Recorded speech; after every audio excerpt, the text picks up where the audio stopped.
आरटीपीपी chapter first नियम 1 और 2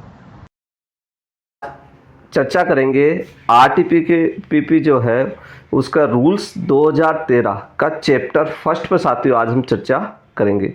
सबसे पहले तो ये चीज़ आती है कि साथियों ये जो एक्ट ये रूल्स है जो कब लागू हुआ, तो साथियों 26/1/2013 को ये लागू हुआ। दूसरा बात ये आती है ये कब बना, सन 2013 में बना था। कौन सी धारा के तहत बनाया गया, धारा 55 के तहत बनाया गया। किस जीएसआर में इसका उल्लेख किया गया है, 96 में इसका उल्लेख किया गया।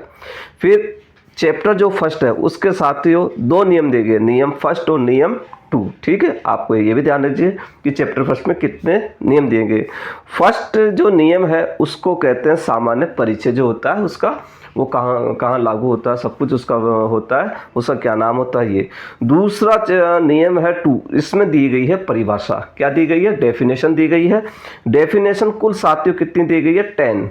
जब पूछा भी जा सकता है कि कितनी डेफिनेशन है, 10 है। और उसमें एडिशनल कितनी दे रखी है, 3 दे रखी है। कितनी, ये 3 जो एडिशनल जो इसी में ये समावेश है। ठीक है, अब बात करते हैं जो नियम फर्स्ट है सामान्य परिचय, इसके भी 2 सब हैं। एक तो 1 का 1, 1 का 2।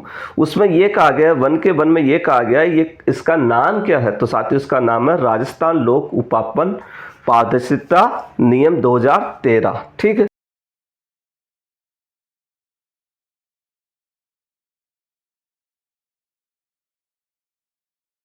अब बात करते हैं ये कब लागू हुआ। तो मैंने आपको पहले ही बता दिया कि ये लागू कब हुआ था, 26/1/2013 को लागू हुआ। और ये लागू कहाँ, राजस्थान में है। ये भी आपको ध्यान रखना है, कहाँ राजस्थान में। ठीक है, दूसरी चीज़ है इसकी परिभाषा में चलते हैं साथियों। 2(1) तो ये इसमें क्या विभिन्न प्रकार की अलग अलग परिभाषा दी गई है, वो मैंने आपको बता दी, टोटल 10 दी गई है। अब 2(2) ये कहता, मान लो कोई ऐसी परिभाषा है जो इसमें नहीं दी गई है, वो अधिनियम के अनुसार, यहाँ इट मीन्स जो अधिनियम 2012 है उसमें जो डेफिनेशन दी गई है आप उसका अर्थ वो लगा सकते हैं। अब अपन चर्चा करेंगे परिभाषा का चार्ट। यहाँ परिभाषा का चार्ट का साथ ही उसमें विभिन्न प्रकार की डेफिनेशन 10 है। इन 10 में से केवल मैं आपको जो हाईलाइट किया है 4, केवल यही सबसे ज़्यादा इम्पोर्टेंट है। तो एक तो है अग्रिम प्रतिभूति की बात करता है, एक करता है पात्र सेक्टर की, एक है परियोजना प्रस्ताव, एक राज्य स्तरीय शासक समिति। ये वाली तो सबसे ज़्यादा मोस्ट है। ये साथी मैं उस हिसाब से करा रहा हूँ कि एक आपको बेसिक भी बता रहा हूँ। दूसरा आजकल क्या कंपटीशन के अंदर जो भी अगर अकाउंट से रिलेटेड कोई भी होगा उसमें आरटीपीपी का समावेश कर लिया गया है, तो उसमें से एमसीक्यू 20 नंबर का इसको किया है, तो एमसीक्यू कभी भी आ सकते हैं। तो मैं उस अकॉर्डिंग आपको तैयारी करा रहा हूँ। देखो साथियों, यहाँ अधिनियम की परिभाषा दी गई है 2 फर्स्ट में, सक्षम प्राधिकारी की 2 में, अग्रिम प्रतिभूति की अर्नेस्ट सिक्योरिटी राशि है 2 सेकंड क में, ये इंपॉर्टेंट। पात्र सेक्टर की एलिजिबल सेक्टर जो होते हैं 2 सेकंड ख में दिया गया। प्रारूप इट मीन्स फॉर्म 2(3) में दिया गया। अंतर्राष्ट्रीय प्रतियोगिता बोली 2(4) में दिया गया है। इसको ये भी कह सकते हैं ICB। ठीक है, तो क्या है, इंटरनेशनल कॉम्पिटिटिव बिडिंग। एक होता है राष्ट्रीय प्रतियोगिता बोली NCB 2(5) में दिया गया है। परियोजना प्रस्तावक जो दिया गया है वो आपको मिल जाएगा 2(5) क में मिल जाएगा, धारा 2(6) में मिल जाएगा, और राज्य स्तरीय शासक समिति 2(7) में मिल जाएगा। ये तो साथियों आपको अधिनियम में मिल जाए, जो आपका जो रूल्स है उसमें मिल जाएगा। एक्ट और रूल्स दोनों एक साथ ही आते हैं। अब बात ये करते हैं कि ये है क्या, कैसे इसको अपन समझेंगे। तो सबसे पहले तो अपने ने बात की थी प्रतिभूति राशि की बात की थी, इट मीन सिक्योरिटी राशि। तो अब मैंने आपको जितने भी सिक्योरिटी राशि आरटीपीपी में उल्लेखित की गई है मैंने उसका एक जगह समावेश किया। सबसे पहले तो की गई है अग्रिम प्रतिभूति, दूसरी है बोली प्रतिभूति, तीसरी है कार्य संपादन प्रतिभूति, चौथी है अतिरिक्त कार्य संपादन प्रतिभूति। अब इस पर अपन छोटे छोटे चर्चा करेंगे। जो डेफिनेशन में दी गई है उसका तो मैं विस्तार से चर्चा करूंगा, बाकियों का अपन क्या है बाद में उस जब भी वो टॉपिक आएगा उस पर डिस्कस करेंगे। अग्रिम प्रतिभूति जो होती है, अन्य सिक्योरिटी राशि जो होती है, इसकी सबसे पहली बात आती है परिभाषा। तो परिभाषा साथियों 2 सेकंड क में दी गई है। ठीक है, इसको आप मोस्ट कर लेना, किस में, मोस्ट में 2 सेकंड क में। अब बात करते हैं बोली प्रतिभूति की परिभाषा। देखो साथियों, यहाँ तो था नियम, यहाँ अपन बात करते नियम की। ठीक है, रूल्स की बात कर रहे थे। अब जब बोली प्रतिभूति की डेफिनेशन पूछी जाती है तब आपको बताना धारा 25 में, ध्यान रखना धारा और नियम ये दोनों अलग अलग हैं, ये ध्यान रखना। 25 में आपको देना है। इसी बोली प्रतिभूति का उल्लेख नियम 42 में भी किया गया है। अब अगला है कार्य संपादन प्रतिभूति राशि। It means work performance security जो राशि होती है वो नियम 75 में इसका उल्लेख किया गया है कि जब भी अपन को टेंडर होता है, जब वो फाइनल हो जाता है, जब बिडर को अपन कॉन्ट्रैक्ट करते हैं, तब उसको एक वर्क ऑर्डर जब देना होता है, तब उससे अपन एक सिक्योरिटी राशि लेते हैं कि कल को वो भगनी जाए। तो इस चीज़ का उल्लेख नियम 75 में। एक है अतिरिक्त कार्य संपादन प्रतिभूति राशि, ये नियम 75 क में दिया गया।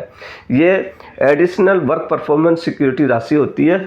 इसमें क्या होता है कि कई बार क्या होता है कि साथियों बिडर जो क्या करता है, जो एस्टीमेट कोस्ट से भी 15% से बिलो क्या करता है, अपनी रेट दे देता है। तो ये इसलिए किया जाता है, एडिशनल इसलिए दिया जाता है कि कल को ऐसा तो नहीं है कि वो उस बिड को फेल कराने के लिए ही बहुत ज़्यादा लोवेस्ट रेट दे रहा है, ताकि है ना कि कोई दूसरा बिडर भी नहीं आए और वो भी उसको काम नहीं करे और बाद में भग भी जाए। तो ऐसे व्यक्तियों के लिए साथियों ये एक और अपन सिक्योरिटी राशि गवर्नमेंट लेती है। अब जो अपने टॉपिक में दिया गया डेफिनेशन में सबसे पहले बात करते हैं अपन अग्रिम प्रतिभूति पे। तो पहला जो पॉइंट होता है कि पहली बात ये आती है कि ये परिभाषा कहाँ दी गई। तो साथियों ये दी गई 2 सेकंड क में इसकी परिभाषा दी गई।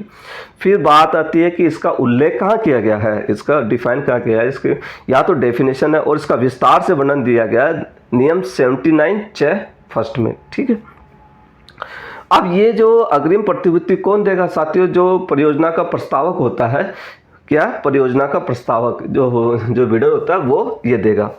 किसको देगा, संबंधित प्रशासनिक विभाग को, जो भी परियोजना का जो संबंधित प्रशासनिक विभाग होगा उसको देगा। अब बात ये आती है कि क्या ब्याज रहित है, इसमें ब्याज शामिल है। तो अगर ये क्या होता है, इसमें कोई भी इंटरेस्ट नहीं दिया जाएगा, ब्याज रहित होती है ये। ठीक है, ये वाला भी एक एमसीक्यू किसी प्रकार से बन सकता है। ठीक है, अगला है कितना देगा, ये सबसे इम्पोर्टेंट है, ये वाला मोस्ट, कितने देगा। ठीक है, ये साथियों जो भी ये टेंडर निकालते हैं, एस्टिमेट कॉस्ट होती है उसका 0.5%, इट मीन्स अनुमानित लागत का 0.5% जो भी बनेगा वो लिया जाता है, ये मोस्ट है। अगला है कि जो ये अग्रिम प्रतिभूति दी जाती है उसकी विधि मान्यता कितने दिवस तक, मतलब वो वैलिड होनी चाहिए, इस प्रकार से होनी चाहिए कि उसकी वैलिडिटी रहनी चाहिए। तो ये है 180 दिवस दिया गया है। ठीक है, और इसमें एक कंडीशन ये भी दे दी कि आपसे सहमति से और भी बढ़ाई जा सकती है। ठीक है, कोई कंडीशन आ गई, अगर कोई किसी को कॉन्ट्रैक्ट को आगे और भी बढ़ाना है तो आपसे सहमति से उसको और भी बढ़ाया जा सकता है।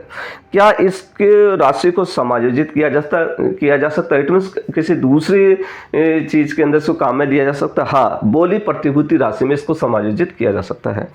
मान लो ये असफल हो जाता है तो इसको संप्रजप्त या फॉरफिट किया जाएगा। तो ये तो था साथियों अग्रिम प्रतिभूति। अब बात करते हैं अपन पात्र सेक्टर, जो एलिजिबल सेक्टर होते हैं उनके बारे में अपन थोड़ा सा इसमें ये कहा गया है साथियों, ये भी टॉपिक इम्पोर्टेंट है। पहली बात तो ये आती है, ये पात्र सेक्टर की सूची कहाँ दी गई, मतलब कितने पात्र सेक्टर बनाए गए। तो मैं आपको बताता हूँ 26, ये भी एक मोस्ट है। ठीक है, 26 पात्र सेक्टर बनाए गए हैं अभी आरटीपीपी में। ठीक है, इसकी परिभाषा कहाँ दी गई है, तो साथियों इसकी परिभाषा 2 सेकंड ख में इसकी क्या दी गई परिभाषा। इसका उल्लेख, इट मीन्स इसकी डिटेल कहाँ 79 ख में इसका आप डिटेल देख सकते हैं। पात्र सेक्टर में किस पद्धति का चयन किया जाता है, स्विच चैलेंज पद्धति का इसमें किया जाता है चयन। अब मान लो कई बार ऐसी कंडीशन हो जाती है कि जैसे कि उन्होंने लिस्ट के अंदर 26 दिए हैं, अब और भी कोई पात्र सेक्टर जुड़ना चाहेगा तो वहाँ क्या होगा। तो साथियों इसमें एक प्रावधान किया गया, नया पात्र सेक्टर भी जोड़ा जा सकता है। वो नया जो जोड़ना है वो राज्य स्तरीय सशक्त समिति करेगी। अब बात ये आती है कि राज्य स्तरीय सशक्त समिति कब करेगी, जब वित्त विभाग से उसके अनुमोदन मिल जाएगा, अनुमति मिल जाएगी, तभी कर सकती है। अब साथियों अब राज्य स्तरीय सशक्त समिति जो सब मोस्ट है, क्योंकि इसमें से एक एमसीक्यू आता ही आता है कि सबसे पहले तो ये है कि ये परिभाषा कहाँ दी गई है, तो 2(7) में इसकी परिभाषा दी गई है। ध्यान रखना नियम में या धारा में, तो ये ध्यान रखना ये नियम में दी गई है। ठीक है, किसमें दी गई है, रूल्स में इसका उल्लेख किया गया। अगला है, आपसे ये भी पूछा जा सकता है कि SLEC क्या होती है, तो आपको क्या बताना, राज्य स्तरीय सशक्त समिति। आपसे इसकी फुल फॉर्म भी पूछी जा सकती है, इसको आपको बताना स्टेट लीगल एम्पावर कमेटी। ठीक है, आपसे ये भी पूछा जा सकता है कि राज्य स्तरीय सशक्त समिति होता है, उसका अध्यक्ष कौन होता है, उसका अध्यक्ष होता है मुख्य सचिव। आपसे ये भी पूछा जा सकता है कि ये जो SLEC है क्या काम करती है, ये विचार भी करती है, परीक्षण भी करती है और अनुमोदन भी करती है। ठीक है, अब इसमें कौन कौन से पात्र सेक्टर होते हैं वो भी मैं, स्विच चैलेंज पद्धति के तहत जो पात्र सेक्टर हैं वो आप RTPP बुक्स में आपको मिल जाएंगे। 26 हैं, जैसे कि कृषि उद्यान के क्षेत्र में, परिवहन और प्रचालन तंत्र के संबंध में, ठीक है, यंत्रीकरण के संबंध में, शहरी और नगर पालिका अवसंरचना के संबंध में, और तकनीकी शिक्षा के संबंध में, गैस वितरण के, चिकित्सा, स्वास्थ्य, आवास सेक्टर, सूचना प्रौद्योगिकी, इस प्रकार से साथियों सिंचाई, भूमि से सुधार, पावर सेक्टर, इस प्रकार से अलग अलग ये, जैसे कि खेल मनोरंजन के संबंध में, पर्यटन के संबंध में, जल पदार्थ परियोजना के संबंध में अलग अलग चीज़ दी गई है। ये टोटल 26 है, और इसमें ये मैंने आपको ये बता दिया कि इसमें साफ लिखा हुआ कि राज्य स्तर की सिफारिश पर राज्य सरकार के वित्त विभाग की सहमति के पश्चात ही कोई भी नया सेक्टर नियमों के अंदर सूची में जोड़ा जा सकता है। आपको बता देता हूँ। अब करते हैं साथियों अंतर्राष्ट्रीय बोली पर चर्चा। अंतर्राष्ट्रीय बोली की परिभाषा साथियों 2.4 में दी गई है।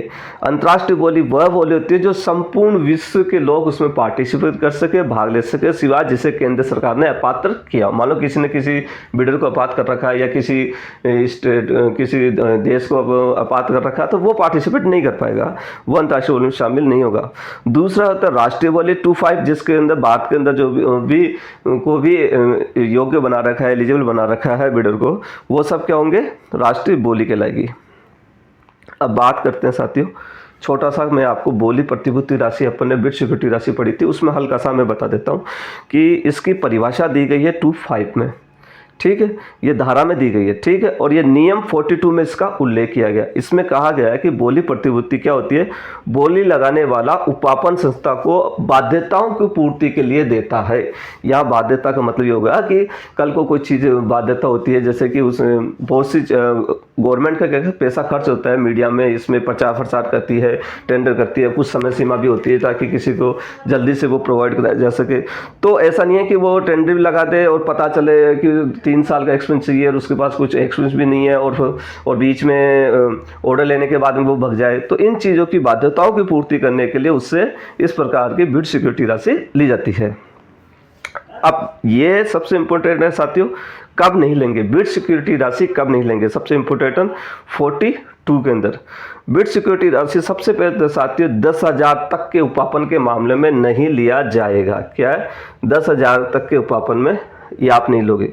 दूसरा कुछ इसमें 3-4 ये है कि जब आपको सीमित बोली करनी हो, कोटेशन लेना हो, मौके पर क्रय करना हो, एकल स्रोत से, अगर सिंगल सोर्स से आप कुछ ले रहे हो, वहाँ लेने की जरूरत नहीं है। लेकिन इसमें एक कंडीशन डाली है, ये मामला तब लागू होगा जब धारा 30 फर्स्ट ख और ग के तहत यदि आप कंडीशन फॉलो कर रहे हो तो ही आप नहीं लेंगे, नहीं तो लेना पड़ेगा। अब बात ये आती है कि आपके माइंड में भी ये चल रहा होगा 30 फर्स्ट ख और ग ये क्या चीज़ है, तो ये मैं बता देता हूँ। 30 फर्स्ट जो है साथियों,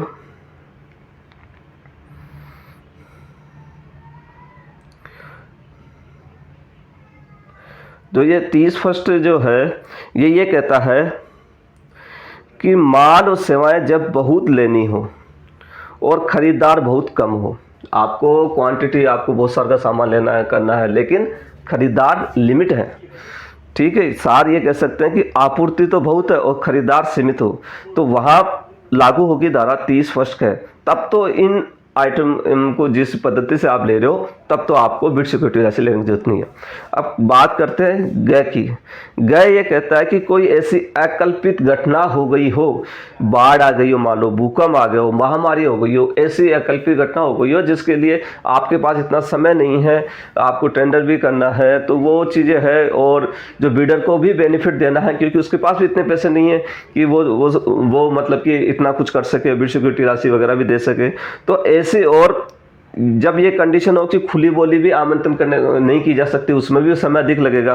तो इस कंडीशन को फॉलो जब करता है तभी इन मामलों के अंदर आप बिड सिक्योरिटी राशि नहीं लेंगे और वैसे लेना ही होगा। अब बात करते हैं कब आप लोगे। 42(3) देखना नियम, उसमें कहा जब भी आप ओपन टेंडर करते हैं तो आपको लेना पड़ेगा। द्विप्रक्रमी बोली, इट मीन्स 2 स्टेज बिडिंग जो ली जाती है उसमें भी आपको लेना पड़ेगा। दर संहिता, इट मीन्स रेट कॉन्ट्रैक्ट आप करो तो लेना पड़ेगा। इलेक्ट्रॉनिक रिवर्स नीलाम पद्धति है तो भी आपको लेनी ही पड़ेगी, ठीक है।